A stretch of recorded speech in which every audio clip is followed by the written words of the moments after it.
राज्यात भटक्यांची पंढरी म्हणून प्रसिद्ध असलेल्या पाथर्डी तालुक्यातील मढी येथील चैतन्य कानिफनाथ महाराजांची यात्रा आता पुढील महिन्यापासून सुरू होत आहे। त्यापूर्वी मढी ग्रामपंचायतीने घेतलेल्या एका निर्णयामुळे नव्या वादाला तोंड फुटण्याची शक्यता निर्माण झाली आहे। तो निर्णय म्हणजे यंदा या यात्रेत मुस्लिम समाजाच्या व्यावसायिकांना बंदी घालण्यात आली आहे। तसं तर मढी यात्रेला 18 पगड जातीचे भाविक भक्त दर्शनासाठी येत असतात। मात्र या ठिकाणी आलेल्या भक्तांना आणि ग्रामस्थांना काही ठराविक समाजाचा गेल्या काही वर्षांपासून त्रास सुरू आहे। या संदर्भात अनेक तक्रारी पुढे आल्या। या पार्श्वभूमीवर ग्रामपंचायतीने घेतलेला हा निर्णय योग्य असल्याची भावना आता व्यक्त होत आहे।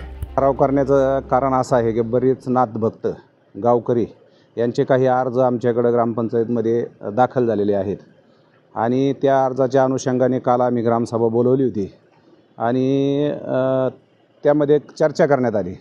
काही परंपरा गेल्या 700-800 वर्षापासून आमच्या देवस्थानच्या आहेत।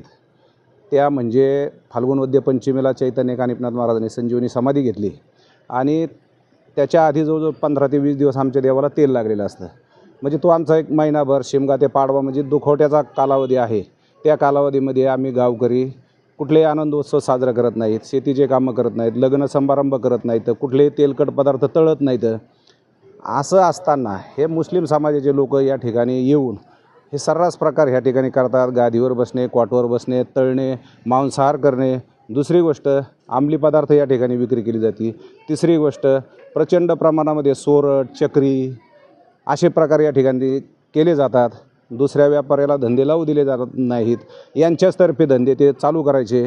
अगदी रहाट पाळण्याचा विषय असेल तर त्या ठिकाणी महिलांची गळ्यातले ओरबडणे, परत जर ते तक्रार करायला जर गेले तर रस्त्यात पाठलाग करून मारहाण करणे।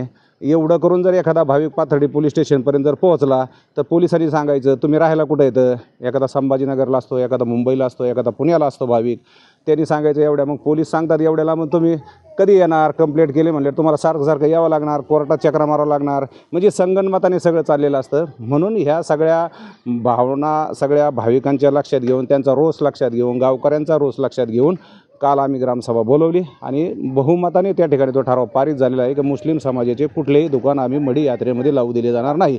दुसरी गोष्ट ते पशुहत्या या ठिकाणी सर्रासपणे करतात ना, जे की नाथांना मान्य नाही।